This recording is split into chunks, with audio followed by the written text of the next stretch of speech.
Abra a sua Bíblia, irmão, no final da carta de João, a primeira carta de João, capítulo 5, nós vamos ler de 13 a 20, ou a 21.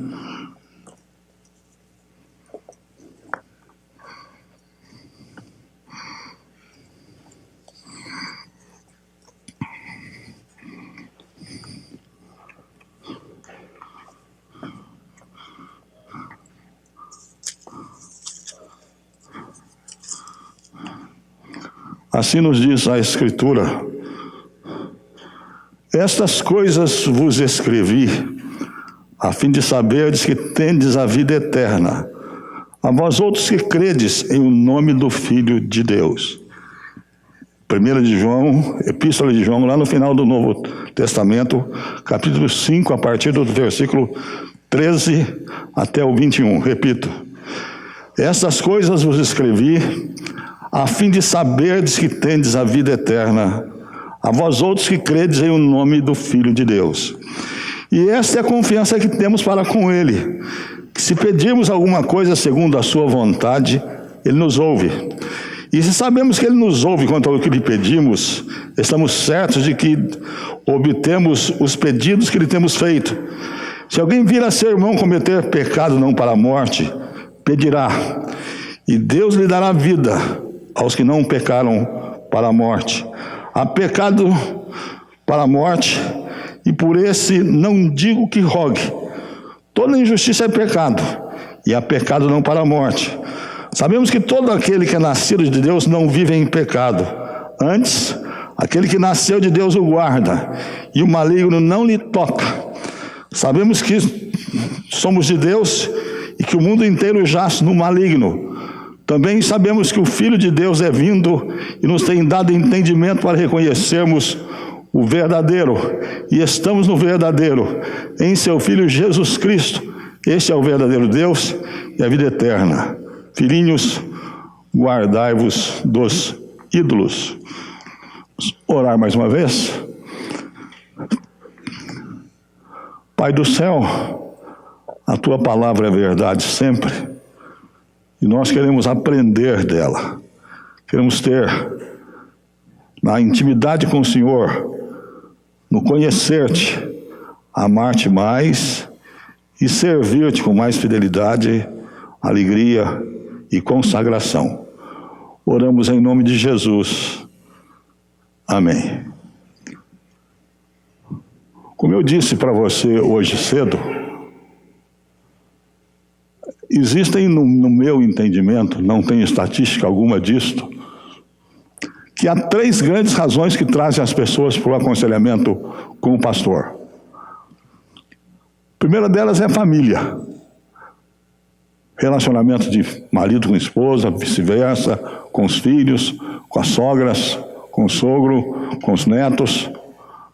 Essas são das razões que trazem as pessoas para aconselhamento. Outra razão é falta de certeza de vida eterna. Isso tem feito muita gente sofrer severamente sem ter a alegria da salvação, porque não acreditam que é possível, inclusive, tê-la. E a terceira razão, ligada com a segunda, é que tem muita gente que não tem certeza de vida eterna porque resolveu crer ou meditar ou guardar isso para consigo de que ele cometeu o pecado contra o Espírito Santo. Então não há perdão, ele não vai ter a vida eterna mesmo. Então não é nem falta de certeza aqui, é achar que é impossível para ele ter a vida eterna.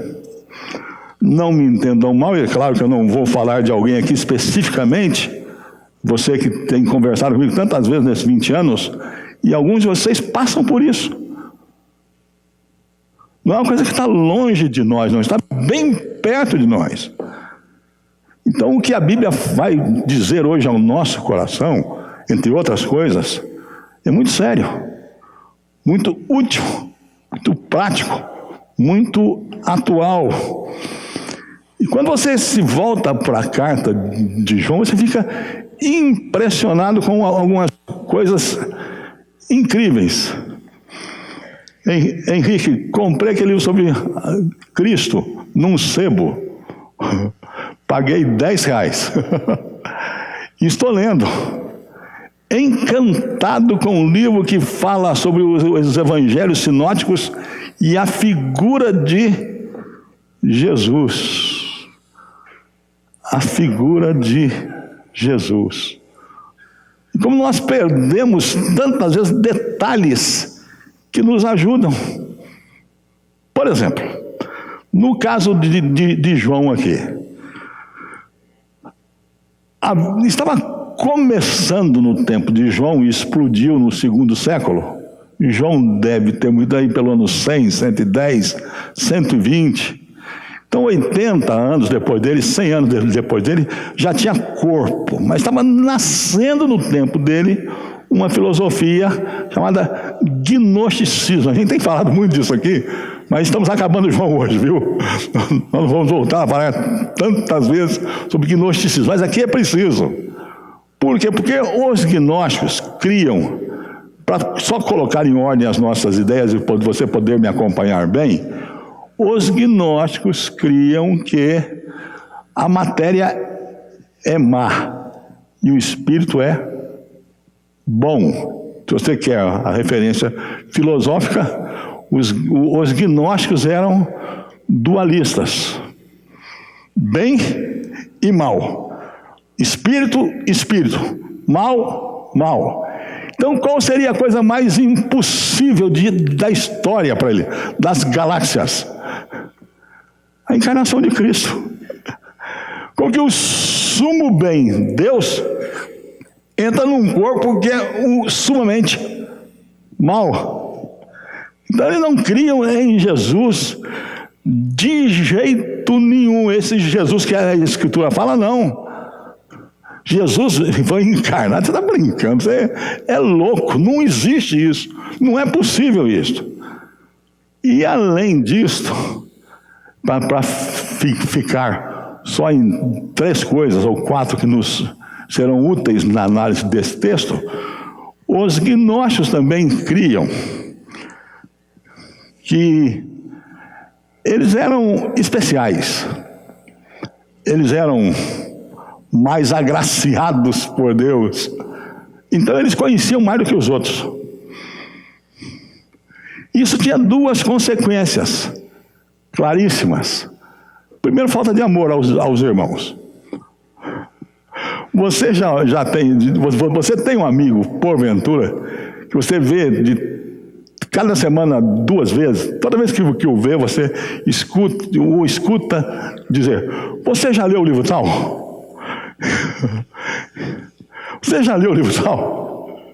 E você fica até sem graça de dizer para ele toda semana: não, não, não. Os gnósticos viviam perguntando isso aos crentes. Escuta, vocês estão muito atrasados. Vocês acham que é possível o sumo bem encarnar-se no sumo mal? Não, é impossível. Então, os que não tinham esse conhecimento se sentiam, e eram mesmo, desprezados, inclusive como gente, e o adjetivo é meu aqui, peço licença para usá-lo, gente burra, que não conseguia entender uma coisa tão clara. E mais, eram soberbos. Era gente que, chegando em casa depois de um culto, a esposa dizia ao esposo: você é irmãozinho ruim, não? Ele falou aquilo de novo, que Jesus veio, encarnou-se. Será que ele não entende a coisa? A esposa: querida, a gente está precisando trocar de pastor. E João então escreve a carta dele toda, voltado para o combate a essa doutrina, a essa filosofia. E ele fecha o seu livro de uma maneira extraordinária. Extraordinária. Ele pega vários dos argumentos dos gnósticos E dizem assim, olhem como isso se cumpre em Cristo, encarnado. Então ele começa. Ele diz que nós temos certezas na vida cristã. Certezas na vida cristã. E é muito lindo quando você olha aqui, siga comigo, só para que você veja que está na Bíblia. Olha bem. Versículo 13. Essas coisas vos escrevi a fim de saberdes. Versículo 15. E sabemos. Versículo 18, sabemos. Versículo 19, sabemos.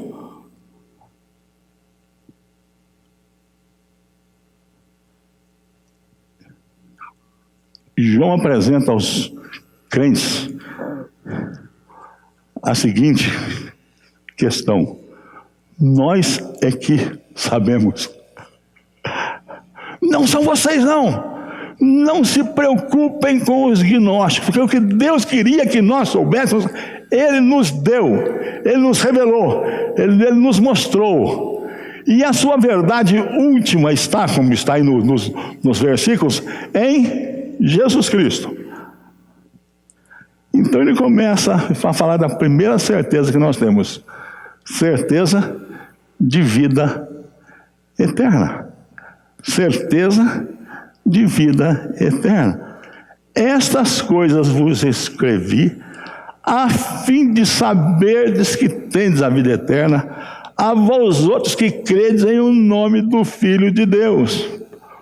Por favor, irmão, por favor, eu não quero que o meu sermão seja matemático. Matemática não manda no reino de Deus, mas só para que a gente entenda a sequência do argumento. O que João está dizendo aqui é simples. Você tem a vida eterna? Ah, não sei. Você crê em Cristo como seu Salvador? Creio. Então olha aqui, ó. A Bíblia diz: aquele que crê tem a vida eterna. Então parem de ficar preocupados, parem de se sentirem diminuídos perante os gnósticos, quando eles dizem que somos os únicos que vão para o céu. Eu estou escrevendo isso a vocês para que vocês saibam que tem a vida eterna os que creem no seu nome.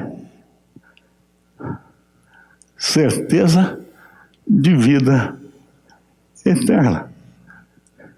Eu tenho visto, irmãos, pela vida fora, com muita alegria, pessoas receberem este presente de Deus. Gente que recebe a vida eterna como presente de Deus, ouvindo a mensagem num culto, através de uma cantata, de um hino do coral, através de um testemunho de alguém, através de um programa de rádio ou de televisão. E não estou colocando isso como verdade definitiva, por isso eu vou pôr dessa forma. E eu estou ouvindo notícias interessantíssimas, que há muitos muçulmanos se convertendo, porque sonham, às vezes, com Cristo, e não sabem nada dele, então vão procurar um missionário. Eu tive um sonho esquisito essa noite, você pode me explicar? E quem faz isso, perde tudo, por causa como diz Paulo, da sublimidade do conhecimento de Cristo. Querido, me permita isto, para a bênção sua. Eu preciso resumir, senão eu vou pregar muito tempo e eu não quero isto. Eu ouvi um pregador pentecostal pregar na minha igreja, lá em Lambarino. mais de 50 anos. E ele contou a experiência dele, presbiteriano, que foi chamado para expulsar um demônio e não conseguiu. Teve medo e voltou para casa. Eu tinha 12 anos, falei, eu tenho medo também. Então eu sou parecido com ele. E ele terminou e disse, então eu descobri que eu não era crente. Pronto. Passei quase 10 anos da minha vida chorando porque eu não era salvo em Cristo. Eu queria encontrar esse pregador, viu? Não ia bater nele não. Mas ia bater um papo muito sério com ele.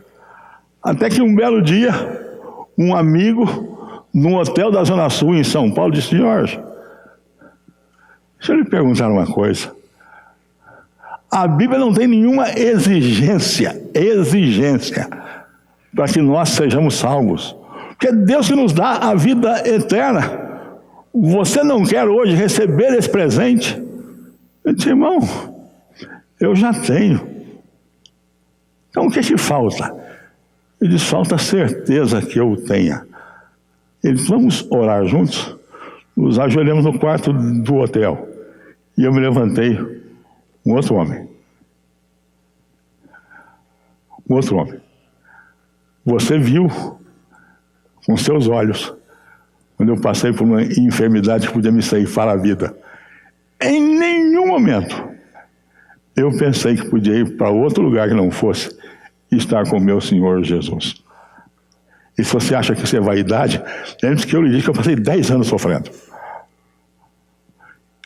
Você pode ter essa bênção. João diz assim, eu estou escrevendo a você para que você saiba que você tem a vida eterna. Mas ele não para aí. Ele diz assim, nós podemos ter certeza também das respostas às nossas ou às suas orações. E esta é a confiança que temos para com ele. Se pedimos alguma coisa segundo a sua vontade, ele nos ouve. E sabemos que ele nos ouve quanto ao que lhe pedimos, estamos certos de que obtemos os pedidos que lhe temos feito. Eu disse uma coisa, um dia desse, que marcou a mim. A gente que prega sem ler o sermão, às vezes diz algumas frases que a gente diz, oba. Mas deixa eu lhe perguntar uma coisa, você já parou para pensar que o Rei do Universo, assentado no trono, põe a mão na orelha e diz, fala filho, o que é que tem? E aliás, ele não me chama de filho, não. Ele diz assim, ô George, o que é que está acontecendo? Fala comigo. E não só faz isso, meus irmãos, mas ele nos atende. Eu disse, eu não tenho tempo de ir a texto, mas a Bíblia, o próprio João, só fiquei com o Evangelho de João, nos ensina que nós temos que pedir segundo a vontade de Deus, temos que obedecer a Deus, temos que ter fé, e temos que orar em nome de Jesus. A oração não é uma coisa mágica, assim. Não, esse negócio, em nome de Jesus, vai acontecer isso. Não vai, não. Não vai, obrigatoriamente não. Na maioria das vezes, quase que na maioria absoluta das vezes, não. Deus é soberano e eu não mando em Deus. Mas a verdade é que Deus responde às orações. Deus responde às orações. Eu vou lhe dar uma dica, se você não é membro da igreja ainda, séria, e lhe explicar por que eu faço isso. Todo candidato a professar a sua fé, que eu tenho que examinar, eu faço 2 perguntas. Deus tem falado com você, e a ideia é se ele vem lendo a Bíblia. E pergunta, você tem alguma resposta de oração que possa demonstrar que Deus tem ouvido as suas orações? Sabe por quê, irmãos? Porque Deus ouve aquele que está em Cristo. Em Cristo. Eu tinha um assunto para resolver essa semana que fiquei de férias e acabei não fazendo. Acho que preguiça de férias. E na reunião do Sínodo eu encontrei esse irmão que eu precisava tanto conversar com ele. E foi uma bênção. Ele me manda um e-mail na segunda-feira sobre esse assunto. Vamos ver o que a gente pode fazer por você. Que bênção. Agora, aquilo que ele fez, Deus faz. Só que ele não diz, eu vou ver se é possível. Não. A questão dele é outra. Filho, será que isso é importante para a sua vida agora? Será que você não está pedindo errado? Você não tem fé, você não tem me obedecido. Mas quando eu sou um crente de verdade, Deus responde a minha oração, de verdade. Mas, nós podemos ter certeza de outra coisa, da seriedade da oração. Podemos saber que temos a vida eterna, que Deus responde a nossa oração, e agora sobre a seriedade da oração. Nota bem, sabemos que todo aquele que é nascido de Deus não vive antes disso. O versículo 16. Se alguém vir a seu irmão cometer pecado, não para a morte, pedirá, e Deus lhe dará vida aos que pecam para a morte. Não, só um minutinho. E se sabemos que Ele nos ouve, quando lhe pedimos, estamos certos de que obtemos os pedidos que lhe temos feito. Se alguém vir a seu irmão cometer pecado, não para a morte, pedirá e Deus lhe dará vida aos que não pecaram para a morte. Há pecados para a morte, e por esses não digo que... E por esses eu rogo que vocês orem por eles. Deixa-me lhe acalmar, inclusive, eu estou com catarata. Descobri. Pequenininha ainda, mas para quem tem 9 graus na vista, por isso às vezes o meu descontrole com a leitura da Bíblia. Estou ficando velho, Fernandão. O texto é claro, claríssimo, não tem outro jeito de entender o texto. O texto diz assim, você vai passeando, aí você vê um irmão cometendo um pecado, e a Bíblia diz que esse pecado não é para a morte. Então você ora por ele, continua a caminhar, vê um irmão cometendo um pecado que é para a morte. Aí João diz, não ore por ele.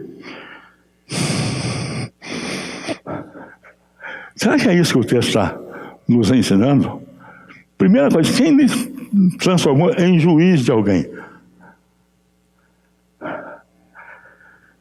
Quer ver uma coisa mais? Abra para mim, na primeira de João mesmo, primeira epístola de João, 2,11. E alguém que leia forte, leia para mim. 1 de João 2,11.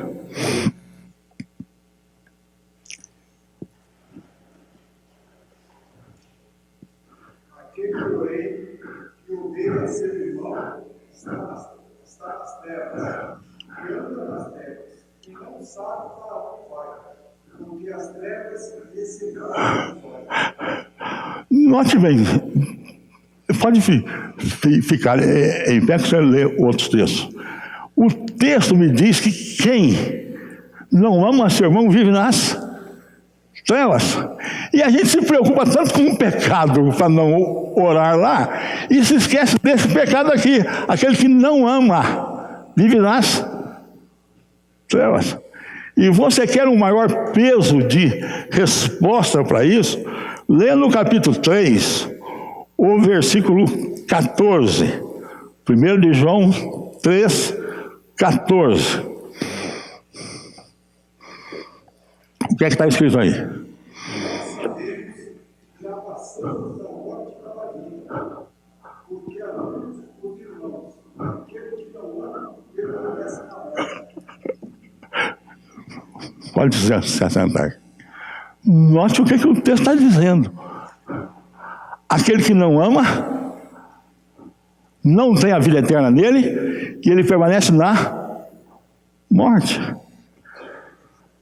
Quer ver um texto mais incrível, belíssimo, mas seríssimo?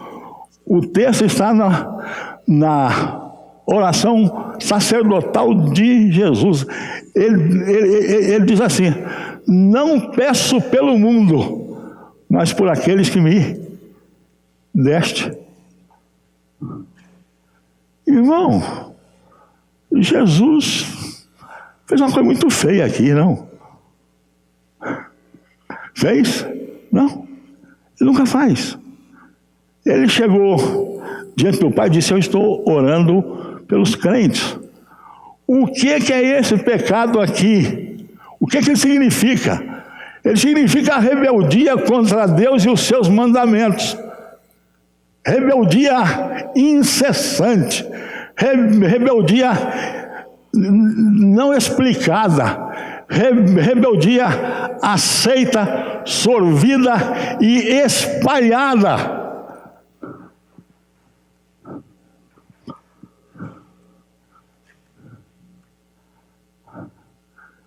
E Deus, através de João, chega ao ponto de nos dizer assim: olhem, por esses que têm demonstrado com a vida que não aceitam o perdão de Deus de jeito nenhum, não querem dever nada a Deus e a ninguém, querem fazer justiça com as próprias mãos, esses estão na morte, e na morte irão ficar.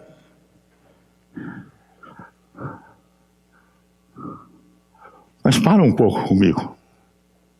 Para um pouquinho. Você já pensou no que Deus está lhe dando de privilégio, de honra, de cuidado? Você vai orar em favor dos crentes que estão lutando contra o pecado, estão lutando contra a falta de fé, e eu vou abençoá-los. Mas é um tipo de pessoas que não adianta mais nada.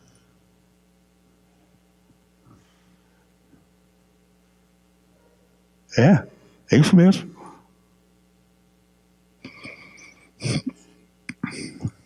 O texto continua e nos diz que outra certeza que nós temos é a certeza da vitória contra Satanás. O texto diz assim: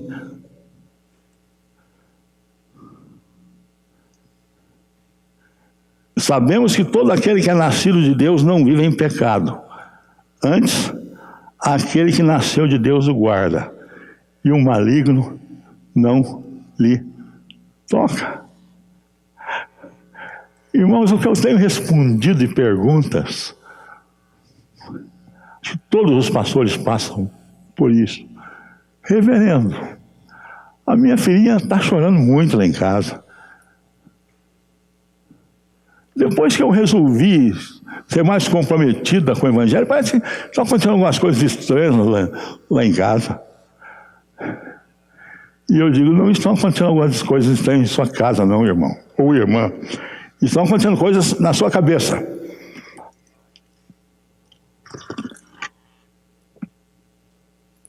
Por quê? A Bíblia é clara: o maligno não lhe toca. Irmãos, muito cuidado com a doutrina sobre Satanás que você crê. Você tem uma teologia, um capítulo da teologia que fala dele. Ele não é onisciente. Ele não é onipresente. Ele não é todo poderoso. Não é, não. Não é. Ele, para mexer com Jó, teve que ir onde? Na presença de Deus. Então você para de ter medo. Para de ficar acuado. Não perca 10 anos na sua vida. Mas não perca também a oportunidade de orar pelas pessoas, para que Satanás seja derrotado cada dia mais. E eu tenho visto isso. Tenho experimentado isso. E posso lhe garantir que o nosso Deus é maior do que tudo e do que todos.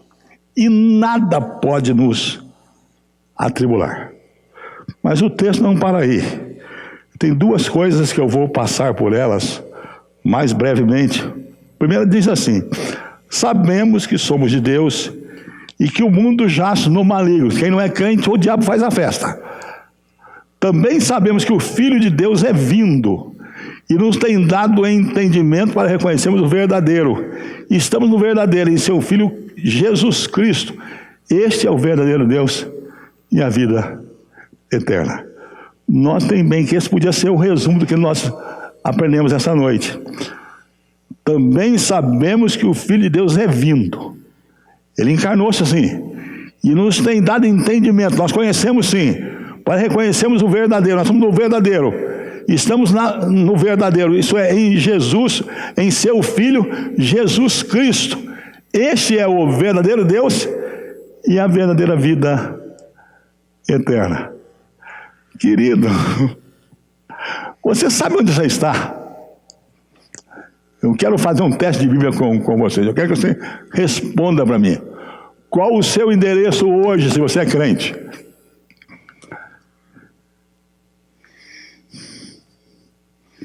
Eu não sei o nome da cidade. Eu não sei o nome da rua. Eu não sei o telefone de lá. Mas eu sei qual é o meu endereço. Eu moro nas regiões celestes com Cristo Jesus. O apóstolo Paulo diz que nós estamos com Ele nas regiões celestiais. E a gente podia até cantar, se for possível: um dia Cristo achou-me muito longe do meu lar. A presença de Jesus enche o coração de luz. Deixe-me repetir uma coisa que eu quero que fique bem clara para você. O que é que eu lhe ensinei sobre o pecado para a morte? Ou tentei lhe ensinar? Que esse pecado para a morte não é obrigatoriamente um ato, certo?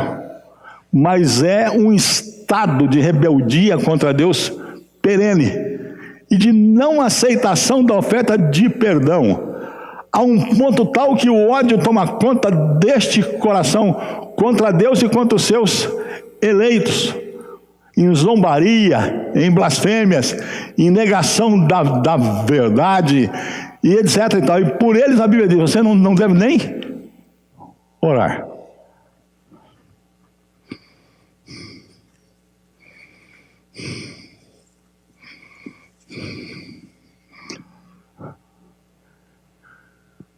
Você já parou para pensar um pouquinho na bênção, ou nas bênçãos que esse texto pequeno das Escrituras nos diz que temos? Vida eterna. Vida eterna é qualidade de vida. É qualidade de vida. É quantidade de vida, sim. Mas a vida começa aqui e agora. E vai para o resto da eternidade. Vida com Jesus. Outra coisa. Você consegue entender a bênção que é orar? Eu estava no médico sexta-feira e a Fátima Bernardes estava entrevistando uma senhora falando sobre oração. E a senhora diz: não, é muito bom orar mesmo, porque está comprovado cientificamente que orar é bom, porque a oração atinge não sei o que lá do cérebro nosso, ativa isso, que ativa aquilo, e a gente vive bem. No final ela disse assim: Ô Fátima, eu podia deixar o endereço da minha igreja para se alguém quiser ir lá aprender mais sobre oração, poderia? Eu pensei, Deus, quebra essa máquina. Onde já se viu um crente, porque a moça disse que era crente, e convidando as pessoas para irem à igreja dela. Irmão, a oração não conserta a nossa cabeça, nesse sentido físico. A oração nos traz coerência com a vontade de Deus. E quando nós nela caminhamos, somos abençoados. Mas, por outro lado, há pessoas pelas quais o texto me diz que eu não devo nem orar. E que eu estou em Cristo e tenho vitória contra os inimigos. Que Deus nos abençoe. Amém. Nós vamos cantar o hino 144, Segurança e Alegria.